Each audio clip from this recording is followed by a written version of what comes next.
রব্বুল আলামিন বলেন ওয়াত্তাকু ফিতনাতান লা তুসিবান্নাল্লাযীনা যালামু মিনকুম খাসসা।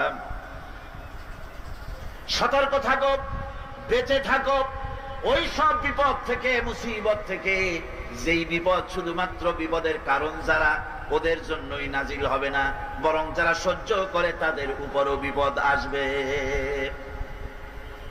যারা বিপদের কারণ, গুনাহের কারণ, শুধু আড়াই ধ্বংস হবে না, যারা সহ্য করবে তাদেরকেও আযাবের মধ্যে নিপতিত হতে হবে।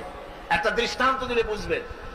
আপনার বাড়ির সামনে ড্রেনের ভিতরে বিড়াল মরে পড়েছে, কুকুর মরে পড়েছে, আপনি নাকে রুমাল দিয়ে যান, বাড়িওয়ালা ভালাইতেছে না, আপনিও ভালাবার চেষ্টা করতেছেন না।